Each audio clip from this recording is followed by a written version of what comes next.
Okay, great. So thanks everyone for coming. We've got about an hour, and in that hour, I want to basically show what material we've collected already. So this is partly from what people did during the course. So I've kind of just written a lot of that up, with the help of Begonia, and started to. I've asked various people, in the kind of core group, certain things that they want, certain features. Can you speak up, Rakesh? I can't hear you.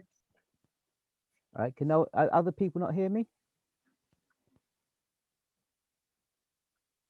You are It's quite low. quiet for me, but I can perhaps put my.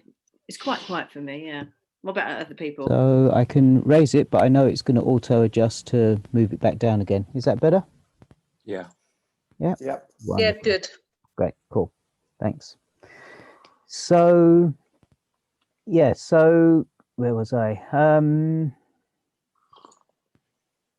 Yeah. So the idea of today really is to just show the work that we've done so far, and Shilpa's also, and a lot of it is I'm making partly.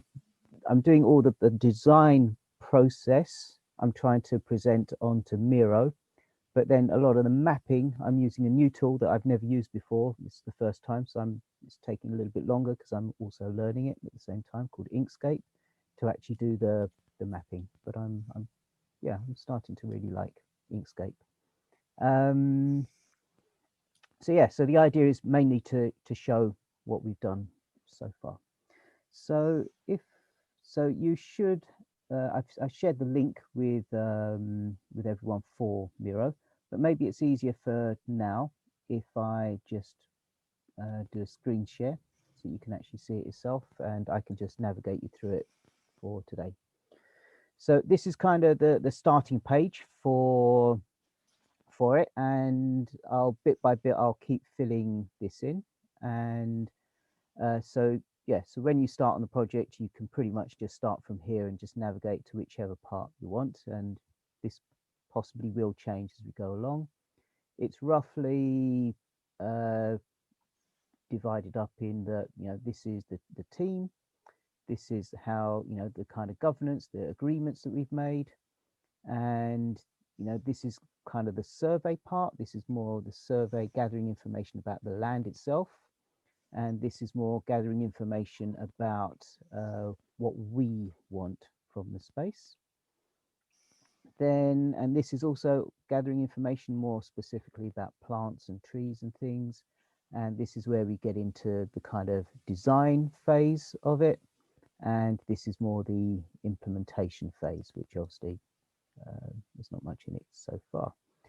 So yeah, okay, so this is kind of like the vision and mission.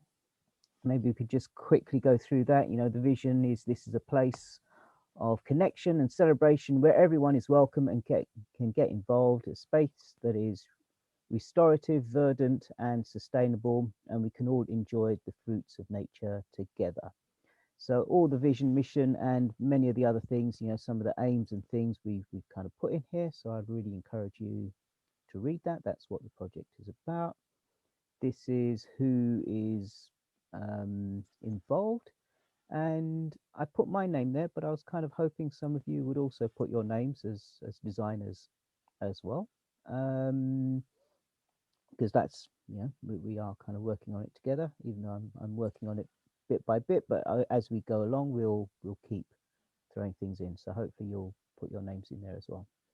This is the core group, the main group who's overseeing it, and we have a list of volunteers. Yeah, so I put that in. I added the volunteers on there.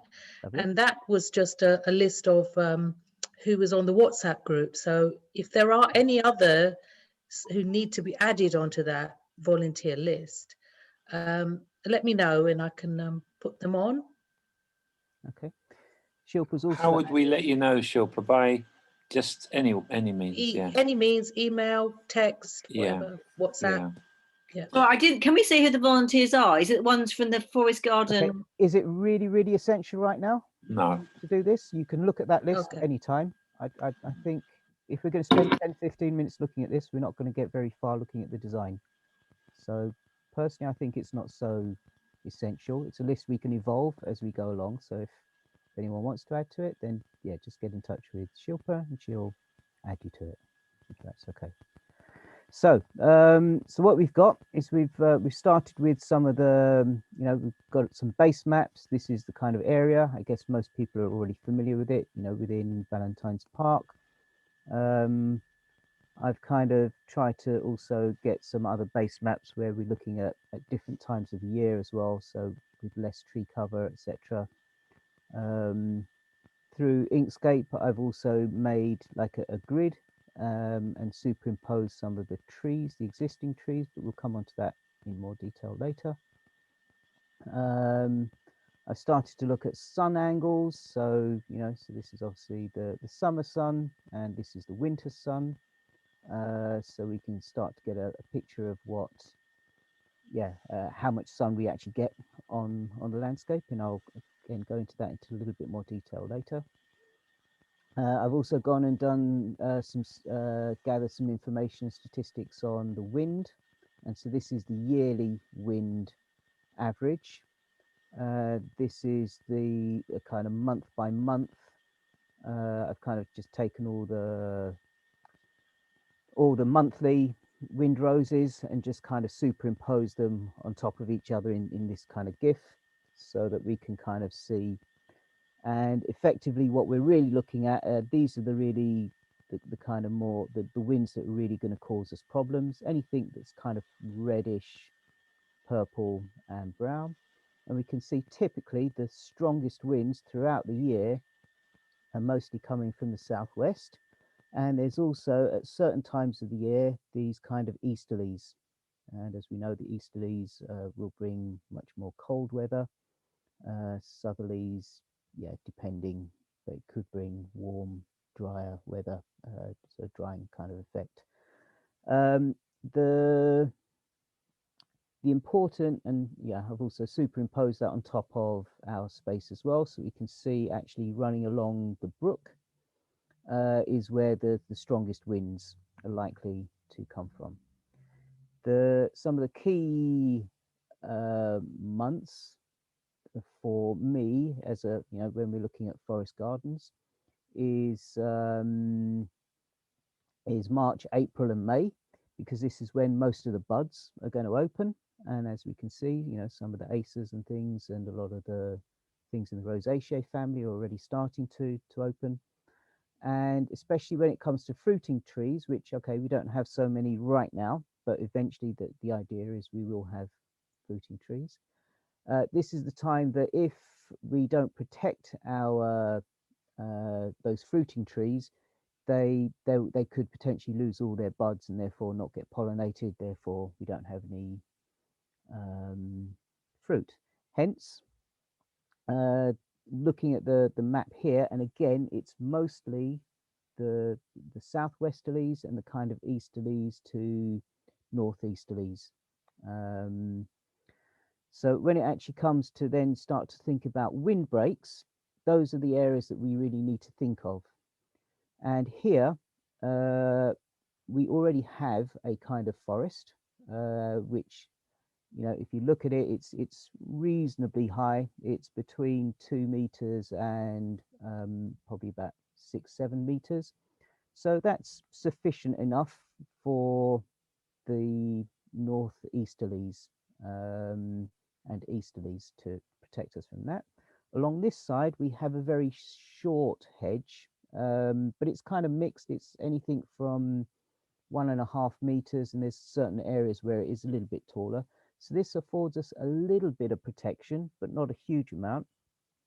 But this is actually the most significant, which at the moment we're really exposed to. Hence this idea of potentially putting some kind of a windbreak in here, because we obviously can't put a windbreak in there, and obviously we can shift it up if if it's a little bit too far off the line for Simon. And because we can't protect anything here, that's why I've also potentially put in some kind of a windbreak there. So this should protect us for most of the year round. The other windbreak is basically the windbreaks that we're making around the swales, which I'll explain in a moment.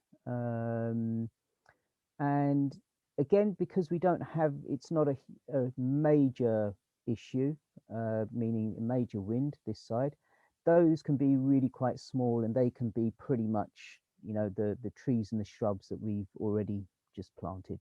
So for me, that's probably enough for a windbreak. Okay, if we go back to the kind of design, one of the restrictions we need to think of, in fact I've got two here. Okay, so we can't have any climbers running up the trunks of trees. I guess that's in order to so they can keep checking the health of the plants, so that's one restriction. And we can't cut down any of the trees apart from the Robinia pseudoacacia suckers. Having said that, there's a few trees that are on the kind of suspect list, meaning that in the next 5-6 years they may need to be taken down, but that's at the discretion of Simon and his team, so we can't really influence that. Anyway, so those are just a few things we need to think of. I've listed all the trees that we already have, which came from a list that, again, Simon nicely supplied to us. Oops. And what I've done is I've also, let me just lock that before it starts moving again. So what I've done is I've also looked them up to look at what kind of height they will eventually get to, height and width that they could potentially eventually get to. Not all of them are fully mature and not all of them are at this stage, but I've listed it that way. The other thing that might be useful for you to look at some point when you get a chance is I've also listed some interesting things that you know, that you might not know about certain trees, and you know, in other words, what kind of things you could eat of the things that we already have. So I'm not going to read through that right now, but that's yeah, that's an interesting, I guess. I don't know, is there anything interesting really in there? I mean, we all know about Crataegus, hawthorn. We've got a sugar maple, which is this, you know, so for maple syrup, which, you know, for those who know about collecting syrups or sugar sap or sap from trees, it's the last full moon of spring, so March, that is the traditional time for tapping syrups, because as you can see right now, things are just starting to come alive.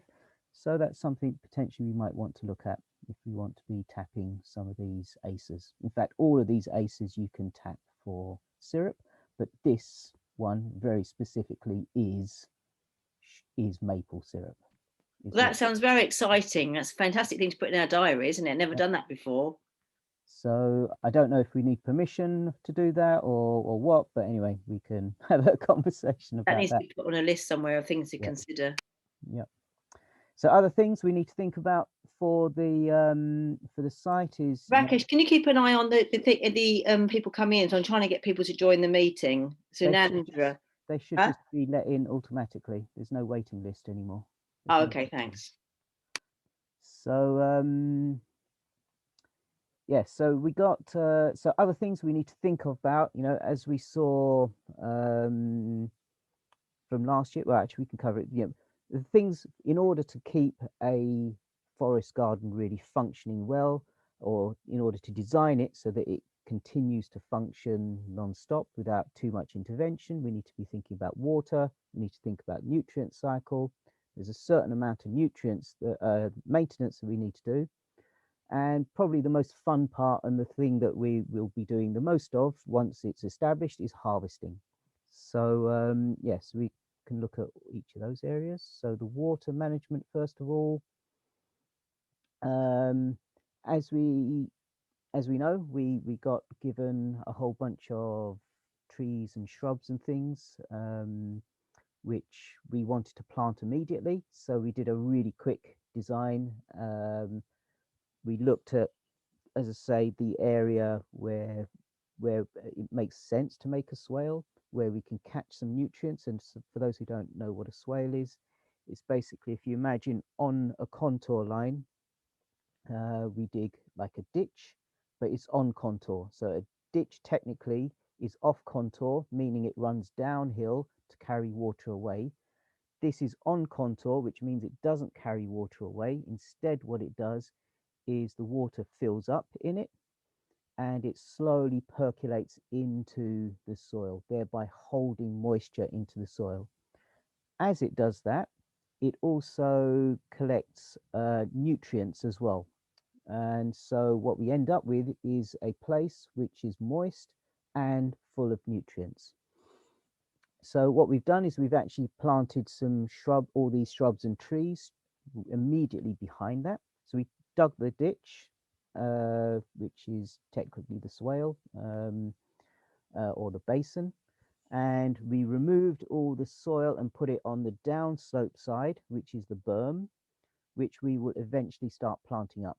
And so, yeah, so that you can kind of see we've done that here. So this is the basin, which, as you can see, we've now filled in with wood chip. And this is the berm, which we will start planting up soon. And maybe not obvious on this, but there is a very slight slope here, and this is on contour, which many of you also participated in, so I'm sure you're all aware of it.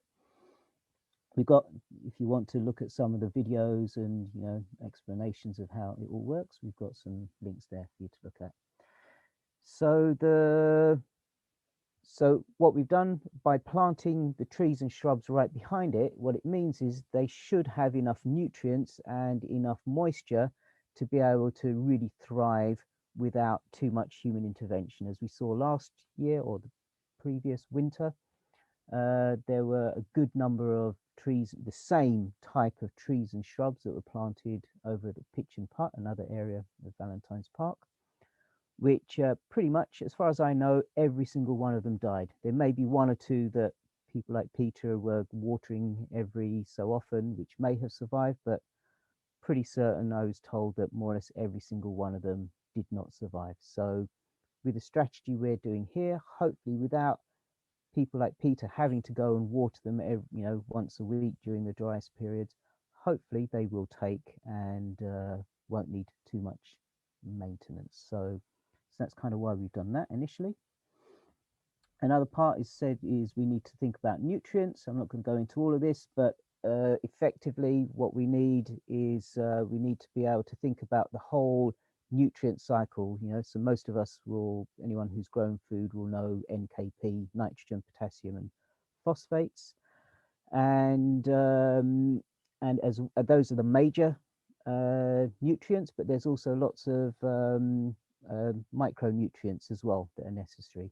So the way a forest garden works is we think about all of these nutrients and we think about the different ways in which they can be accumulated and continuously recycled. So there are different plants that we call dynamic accumulators that dig really deep and pull up nutrients. They accumulate those nutrients, so when they die, they then release those nutrients into the soil. So we'll need to think about what kind of dynamic accumulators do we want to plant. There's a thing called nitrogen fixation. Atmospheric nitrogen, N2, is one of the most abundant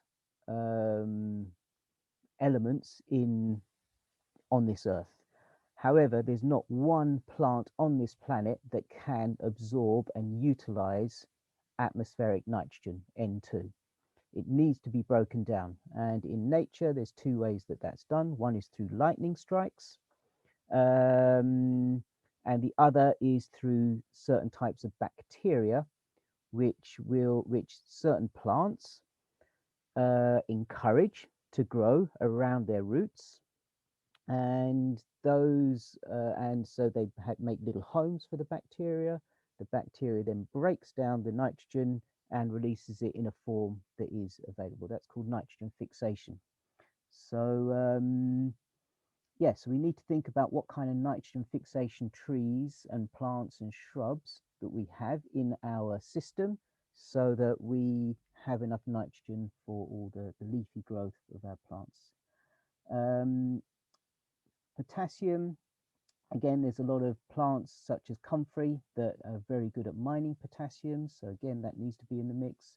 And the phosphates, mainly the phosphates come from the soil, and they come from insects and bugs that live there and die and decompose, but also birds that eat insects in particular. When they come and they poop in our garden, they again bring and recycle all the phosphates. So these are the kind of things that we need to do to be thinking about those nutrient cycles, how we accumulate these, how we plant the right things in the right place, how we accumulate them.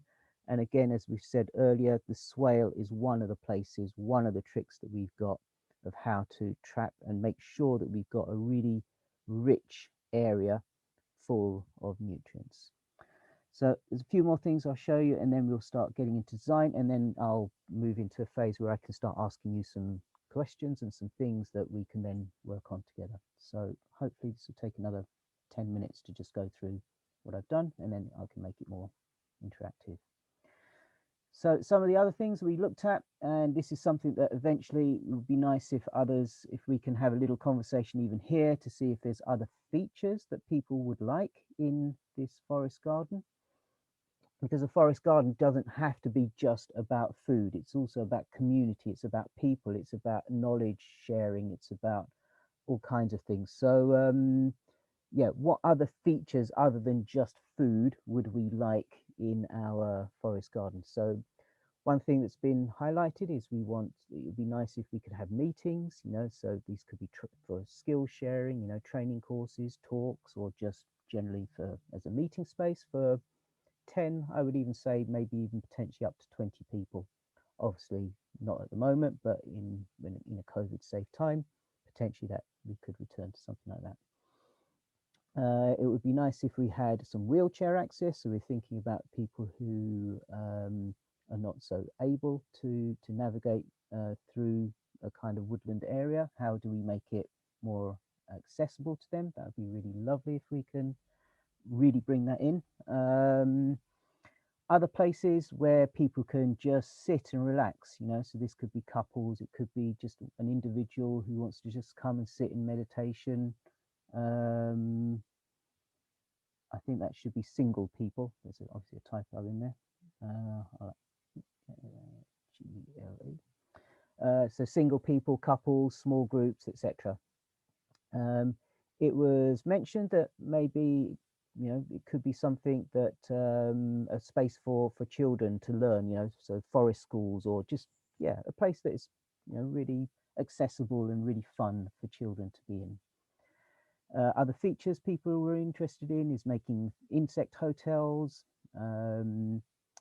Another area is to encourage people of different faiths and different backgrounds to be able to utilize the space. People wanted some kind of a sensory garden of some description. And as well as young people, wouldn't it be great to have a place that is really friendly and really appealing for older people as well? So these are some of the features, and I've started to see how we can design some of those in, but not all of them. It's still kind of work in progress. But if we can start here, and I think this is more or less the last thing that just this area and this area to show you, then we can make it more interactive. So I've started to look at the kind of meeting spaces. And so for the meetings for 10 to 20 people, one of the things that I've done several times is make these big circles with logs, which, in fact, it's probably easier that I kind of show you.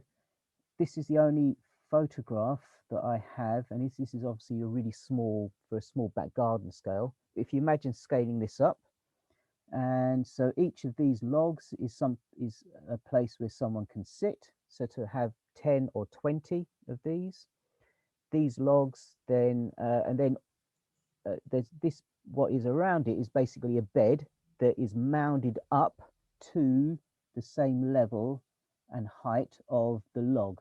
So as you sit down, immediately around you, you've got soil, which typically what we would grow there would be more aromatic plants, so the mints and the thymes and things like that. So when you sit there, yeah, you've got this really beautiful smells and what have you immediately around you, which you can just pick and eat or put into a tea or whatever. The central place is, you know, again, imagine it much bigger than this, is a place where, you know, people could dance, they could do like group Tai Chi, Qigong, maybe even asanas, yoga or something. But this is also a functional place where people can sit in a circle to have meetings, maybe even training courses or skill shares or something like that, where you might need to sit down.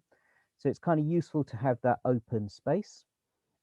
But when it's not being used as that, as say, this area around here is growing food.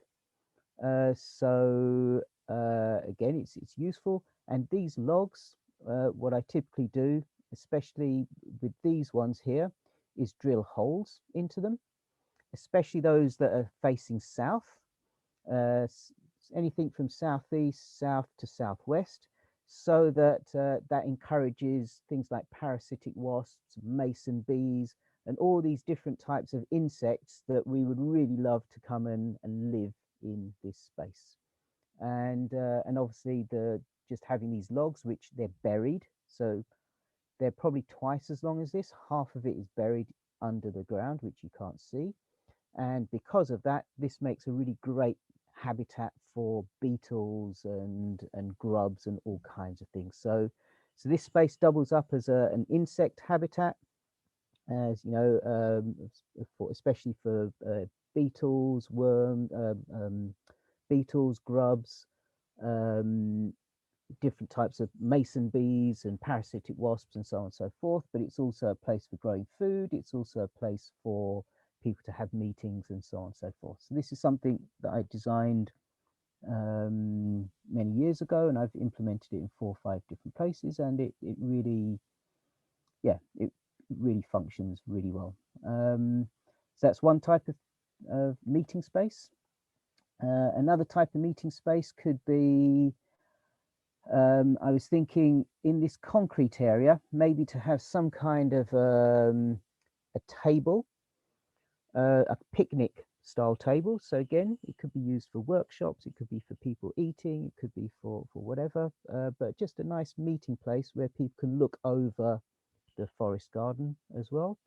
And I like the idea of maybe etching things like chessboards and things in to really encourage people to come and spend time and play and, yeah, and socialize and what have you. So the other thing that I haven't put on here is maybe we could even have some kind of a notice board here of some description, which has much more details. There's probably other places where we can have notice boards for just a quick, you know, for people who are just wandering by with just a quick information. But maybe this notice board could be much more in depth. You know, so if there's more information we want to communicate, because this is only going to be for people, you know, accessible to people who actually come in and spend time here. So what is it we want to communicate with them?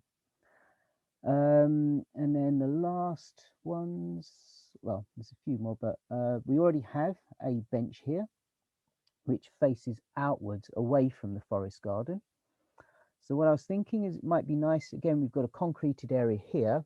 It might be nice to actually have 3 benches that are actually facing each other and facing the forest garden.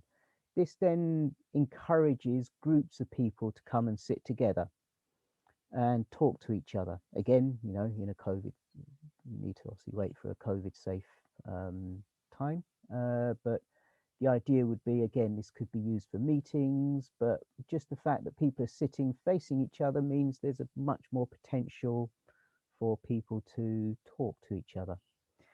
I haven't decided exactly where yet, and this is something that we can talk about. But what I would like to have is another notice board. So maybe one could be around here. Oh, the other thing that I think I mentioned is maybe all of this space around here could be one big herb garden. If we actually look at the site itself, maybe we can use, let's look at it from this map. if we look at the site, the key places where people walk past, this is one entrance here into the park. People come this way and along this path here.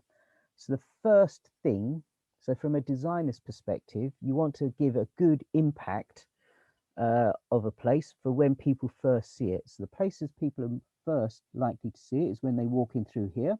So this area, this eastern edge, eastern corner is useful. People walking along this path, they're either going to first see it here or they're first going to see it here. So again, this westerly corner and this northerly corner are really important. And then likewise, this southerly corner is where other people might see it first. So these are 4 areas that we need to think of, and I haven't fully developed this yet, but so this is something we can discuss and talk about, is what could we put there that really makes an impact? So when people walk by, they're like, whoa, what's going on there? Wow, that looks interesting. So what brings people in to be interested in the area? So that's part of the design. The only part that I have thought about a little bit, and this is also something that Peter said he would really like to see, is given that there is already a park bench there, is to maybe make this area a real colourful place with lots of flowers and lots of herbs and things that people can immediately resonate with, immediately see and recognize, and and that in itself kind of brings people in. So that's one impact area. We can think about the others later. And what else? I think that's more or less it. All that remains is maybe a little bit more about the windbreaks. I think I've already described these windbreaks here, and these ones being shorter, which happen to coincide with where the swales already are. And so you can see here, yeah, those swales. So I think that's all I've managed to put on paper so far. I'm going to stop sharing my screen. So great, so we've still got 20 minutes, which is perfect. The last couple of things I'll just say is around, let me find my notes. Yep, so I've talked about the key points. So the other areas that we can start talking about and discussing are, actually one piece of help that I do need. If I show you my, I can quickly share my screen again. It should be this one. So just take a moment, hopefully. Let's close that up, don't need that part. So what I've done so far is I have mapped all the existing trees and what size they will get to eventually, meaning when they reach their maximum canopy, maximum climax size, this is what the forest garden will look like. And as you can see, there's not much sun. This is the only place which actually gets any kind of sunlight throughout the year. But if we allow each tree to grow to its maximum size, this is what we will end up with. And obviously we don't have the capability to influence Simon to invite him to keep pruning and trimming the trees. So we kind of need to work, this is what it might look like in 20 years time. And if we want it to be a forest garden that succeeds on its own, this is really important. But what I don't have, what I would really love to get is where are we right now? So this map here, which at the moment is identical because I don't have the data, should show eventually what size the trees are at the moment. And so that's something I could really do with some help. If someone could go around and identify each species, each tree that's listed, and give me a rough estimate of how big the canopy is already, how wide it is in particular, that would be something that's really, really useful for us to start designing. And who knows, maybe eventually we can start talking to Simon about, maybe in 5-10 years time, taking some trees down so it gives space for other things to really grow and thrive. And let me just check what else. The windbreaks I've talked about. Yeah, that's it. So the other things we can start now talking about is thinking about, as I say, maybe the key points, what we do at the north, east, south and westerly, first places that people see, how we make those really interesting and who wants to maybe work on thinking about that. We can think about, starting to think about what we put into the windbreaks, what kind of species. We can start thinking about the kind of herb area, how to design that, what kind of things we would like to see there. And probably the first thing that we can actually even do is to start planting up things like the berm of the swale. So what kind of plants and species can we put in there? So those are kind of things up to discuss now, which we have just over 15 minutes to discuss. So should we start maybe with, well, any feedback or anything that was unclear about that first, or are we okay to just delve into, seeing how we help each other to start making this come to life and, continue the design process? So just to welcome Sunanda and Julie, who arrived late, so they missed some of it, but yeah. Wonderful. So we've recorded it so you can watch it later on if you missed bits of it. Brilliant presentation, Rakesh. Amazing work. You're welcome. Yeah, this let's say this is what I do for a living. I mean, I'm not normally so good at making presentations. I normally do it, quick drawings and stuff like that, but designing these kind of things is my bread and butter. It's what I do. So it's this. You might have a problem removing any trees in that area. Yeah, what I know is that there's a couple of the two Robinia pseudoacacias are growing so close to each other that they're leaning. Yeah. And so that there's a potential for health and safety. That's a good one. Yeah, they'll take that out of that. Yeah, but you could either be dead, diseased, or dying to come out. Exactly. Yeah. And so it really massively restricts what we can actually grow long term as a forest garden there. What you could do is get hold of a long pruner and nibble. Or invite the park keepers to keep them. Well, they will take it up from the bottom, with the loppers, but they also take it out from eye level, don't they? But if you've got a 6-foot lopper, you could take out individual branches and make light come through. Yeah. Rather than take it out completely. And you're suggesting we do that rather than Simon? Yes. Okay. Yeah. Right. I'm in dispute with Simon at the moment, I must admit, because I have a parks. I've signed a parks contract to look after the roses in the Victorian garden down the other end, and he's brought in a lady. I use the word loosely to prune the roses. So I'm in dispute with him. Okay. Okay. Okay. Well, let's see how we manage that.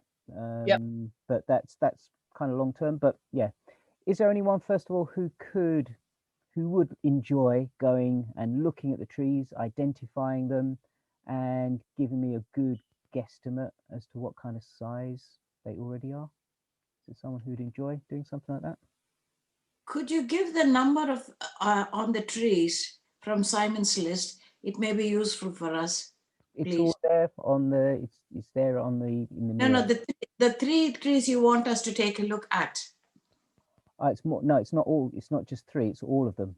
Oh, all of them. Yeah, need someone to identify all of the trees to see what size they currently are, because some are mature, some are semi-mature, some are really like the I think one of the aces is only the platinus, what do you call it, the oriental plane, that's only just been planted, and that's, you can see that's 5, 6, 7 years old or something. So that's still quite tiny, but again, that's one that will grow to something like 30 odd meters eventually. So yeah, so it'd be useful to kind of get that. Is there someone who would be happy to do that? If not, I can go and do it, but it'd be nice if others If can as well. Peter can help me, I can link up with Peter. I was going to say if someone is happy to share the load, I mean. Okay. Yeah, I feel the same. I would like I do it with Agree. help Begonia and Suhash. I mean, I've taken photographs of them before, but I didn't know what they were. I Yeah. think Ruth had a better idea of what they were, but we've between the three of us, we've probably got a list that we've had in the past, haven't we? Yeah. Yeah. We'll organize between the three of us, Peter, Begonia, because right now only two of us can meet. Yeah. Okay. Mm. All right. That's good. At least two people can meet. Yeah. That's better than none. All right. Wonderful. That'd be really great. Yeah. Hello, everyone. Good evening. Hi there. So nice to be part of this group. Thank you so much, Ross, for inviting me to this meeting. And your presentation was really awesome, Rakesh. And I can see that you put a lot of hard work and a lot of research in making that design and all. So basically, I'm also like interested, and I would like to share the part of the work identifying the trees. Great. Because I'm new to this place. I have done my work on Asian species of trees. I'm new to the European species, but yet I hope my skills would be helpful for your project. Brilliant. Fantastic. Yeah. I Sounds also work good. in India as well. So yeah, it'd be Thank nice to you. talk about some Indian trees as well. Yeah, Rakesh, I didn't know who was speaking just now. That was Sunanda. Sunanda. Oh, right. Okay. You can talk to her in Tamil, Suhash. Oh, do you speak Tamil, Sunanda? Telugu. Oh, sorry. Nenu kuda Teluge. Aunandi. Namaste. Namaste. Nanda, why don't you turn your video on so we can see your face? Actually, I'm not ready for the camera, so some other time definitely. That's okay. No Some stress. of you already know me. Like personally, I have met Peter, Shilpa, and Julie. So then I have that's how I have joined this group, because I was also interested in this kind of the environmental things. So I just joined the group. So very nice project and a very nice. Wonderful. So we got 10 minutes Lovely. left. So the one thing that I would really like to get to think about is the swale, the berm. So what we can plant on there. And I sent a list already of certain things that for me are a no-brainer, really easy to add, things like comfrey. One of the problems with comfrey though is especially things like Russian comfrey, Symphytum officinalis and things like that, is they can grow really, really tall and maybe out-compete other things. So the comfrey that I really like for forest gardens is one called a Hidcote Blue, which maintains it really, it spreads very, very slowly, but it only grows to like 10, 15, 20 centimeters tall, at the most maybe 30 centimeters when it's flowering. So it's not so it's not such a crazy one to add. It's not gonna so for example, if you're planting it around your raspberries and your I don't know, josterberries and worcesterberries and things like that, it won't outcompete them. It won't,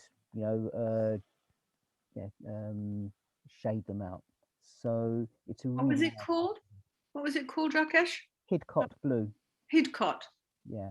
So I've got Free, loads yeah. in my garden, and Peter's offered to dig some up. So so I can happily share those already.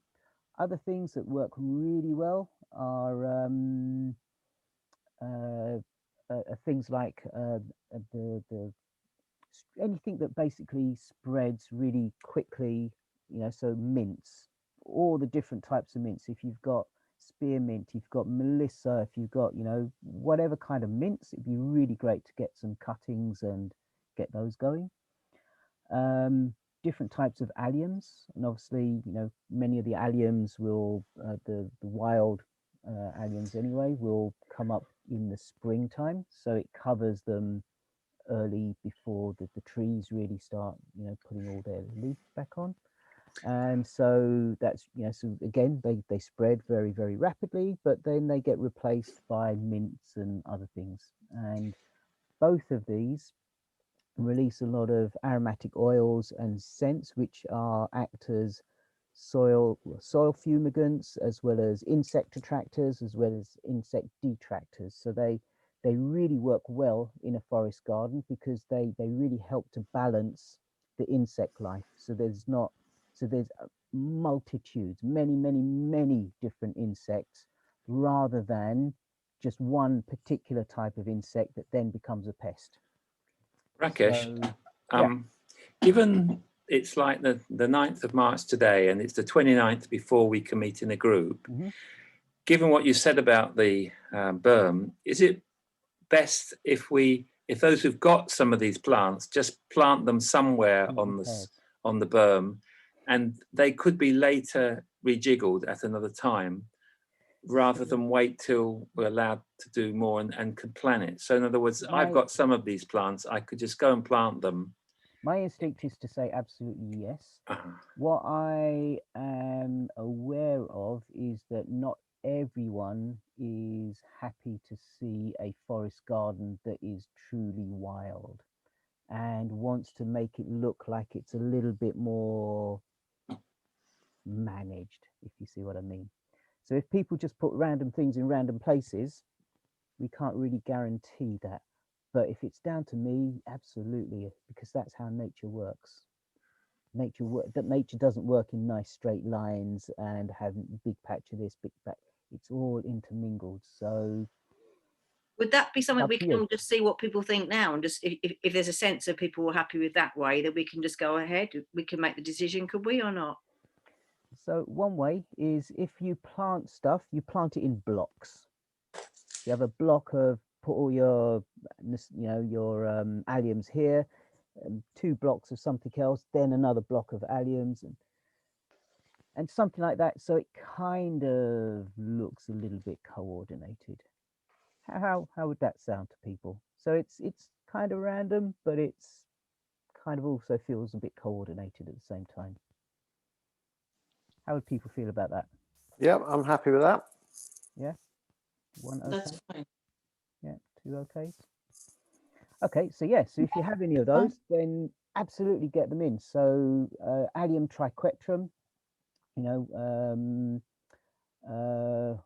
Allium ursinum, so wild garlic, Allium triquetrum, 3-cornered leek, that's Allium triquetrum, chives, any of those kind of things, fantastic. Let's get loads of those in.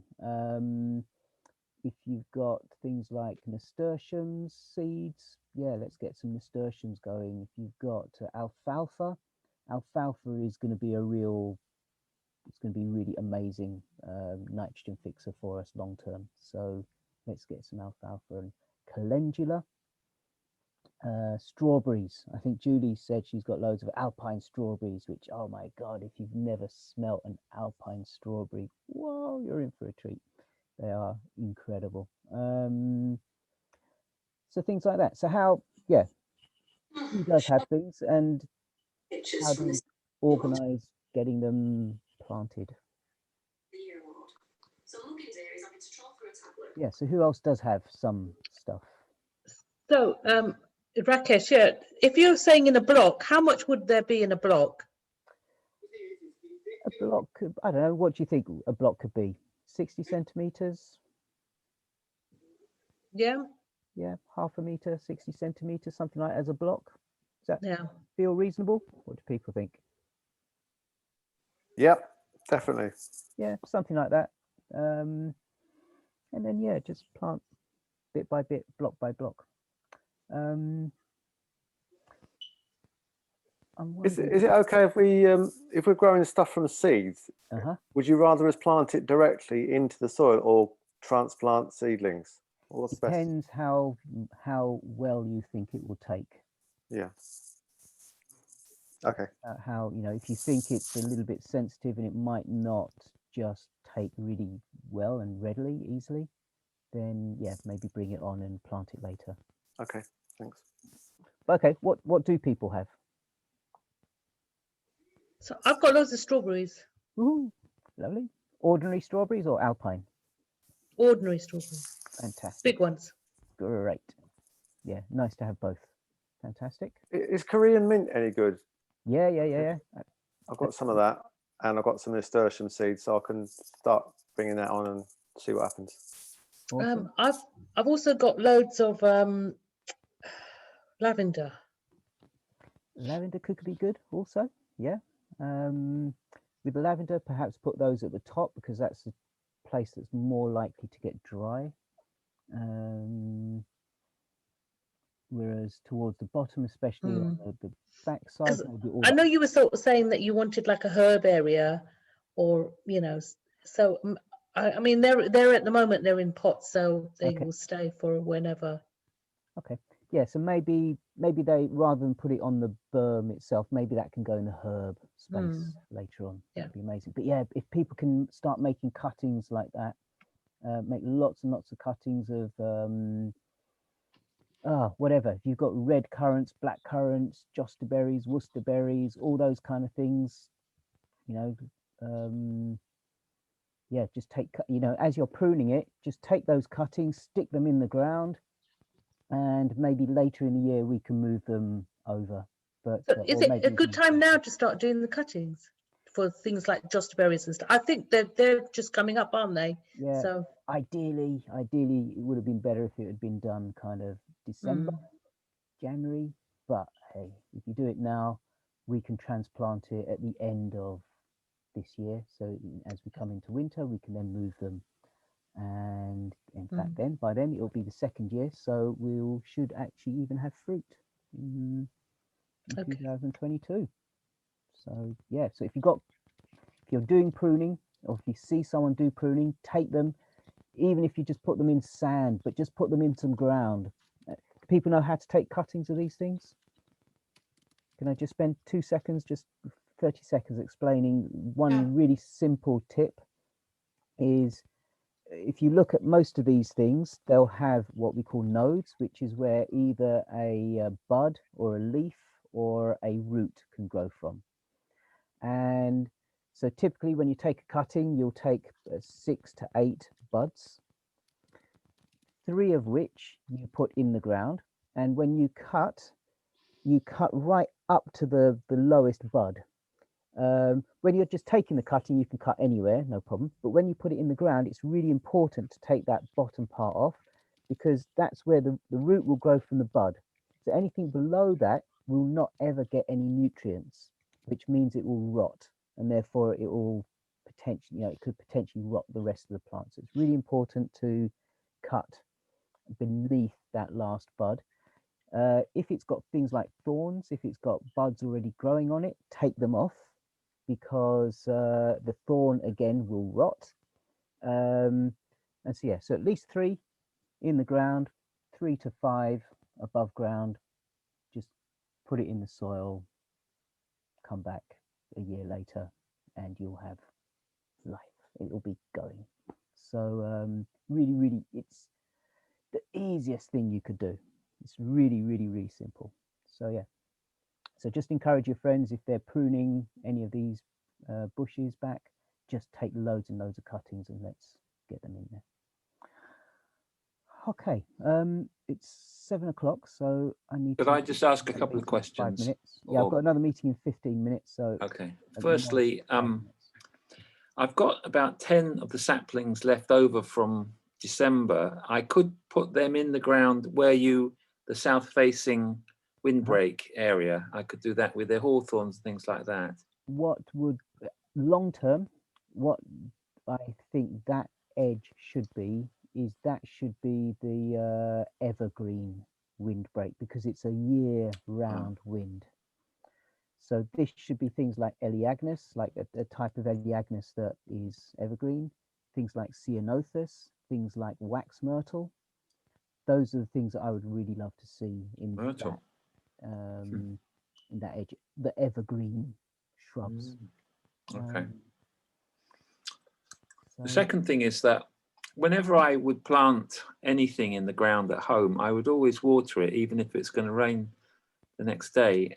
But there's no obvious water there. From your point of view, do you think it will survive in the berm? I mean, there is a stream within 10 yards. I could bring a bucket and a rope, but some people would say that's too polluted. But yeah, I've not tried it. But what do you think? What does anyone else think? well, the swale should, as long as, you know, especially for these first months, should give it enough moisture to be able to grow on its own. The more you can help it, the better. But you know, the swale will mean it has much better chance of surviving without any intervention than if you didn't have the swale. So if you can, go for it. But if you can't, yeah, no. But yeah, so plant as many things, maybe even if it's just for this year, around the berm, around the swale, and then we can always move it next year when it's a little bit more, when it's stronger. I ought to say, if no one else does, can we fix a date for another meeting when every one of us is here? Because it seemed a really useful meeting to have after a long time. Yes. I mean, why don't you suggest the time, Rakesh, when you're free? Most of us possibly can fit Are we in. looking next week or the week after? Because next week I don't have one evening free at all. Daytime, yes, but not one evening. The following week, Monday, Tuesday, Wednesday, Thursday again is full. So Friday the 26th is the next evening I have free. And then then we're into kind of April. So how many can make on a weekday? Say again? How many can make on a weekday? Daytime, I can manage. Daytime, I can too. I can. Who can't? I suppose I can. Okay, then who can't is a good way. I can only do Friday daytime. No, I'm not good generally during the day, but I can always catch up with the recording. Well, I can make Fridays daytime usually. But I think then again, Friday 26th evening, that's okay. Yeah, Friday 26th is definitely still okay for me. If you're okay with that. In April, I've got this Designing Creative Spaces for Children courses on a Friday evening, but that's from the 9th of April onwards. So yeah, so the next who can do Friday 26th at say it's 6 again? Okay. Who can do that? Chilpa, Sunanda, Julie?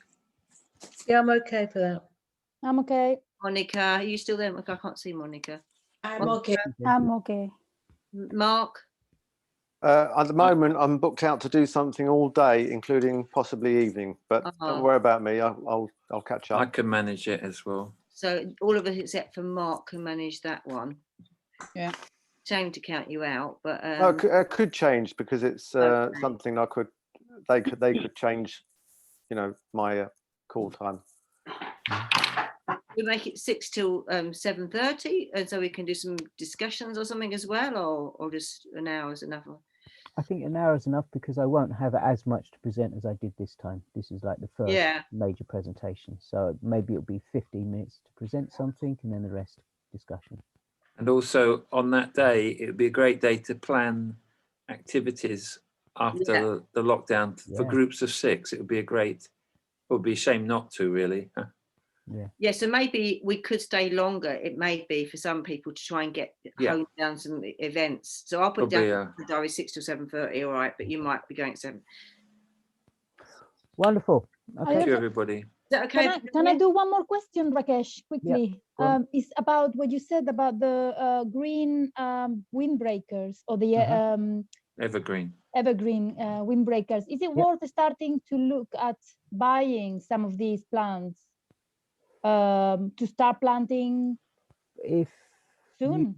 If you can, it's getting a bit late to get bare rooted, which would always be my preference, because once you start putting them in pots and they start getting pot bound, you just inherently weaken them. So I prefer bare rooted trees and shrubs, but if you can still get some. We have got a budget. We have got a budget. Yes, that's what I'm saying. What we and were we need to thinking- start spending. What we were thinking, if, Last week, if we plan for many of the trees and shrubs to be planted in next November, December, January, but we can order them by May, June, July. We can order them and pay for them even, but not receive To be them delivered until they're later. ready. And So you're saying we shouldn't rush it. You're saying, Rakesh. It's risking them dying in this time, especially if you're spending good money on a plant. Whereas November will be such a great time, and we've got the planning time. But got to wait for nature, I suppose. For now, we plan the berm, and then next time at the next meeting, we maybe pick 1 or 2 trees that we can start creating a guild around and start. And the herb garden. The herb garden also, fantastic, yep. Right. But can we make an arrangement to meet physically after the 29th? Are we going to meet phically? Is that what we're arranging? Yeah. So we wait until daytime. I mean, that would be daytime, wouldn't it? It would be evening then as well. Well, yeah, but it's a bit dark. Well, not really. Get ready for my next meeting. So yeah. Well, thank you very much, Rakesh. Sorry, but I'm already. Thanks, Rakesh. I really. Thank you, Rakesh. So, Thank you. Thank you. Thank you. Thank you. Bye. Thank you. Bye.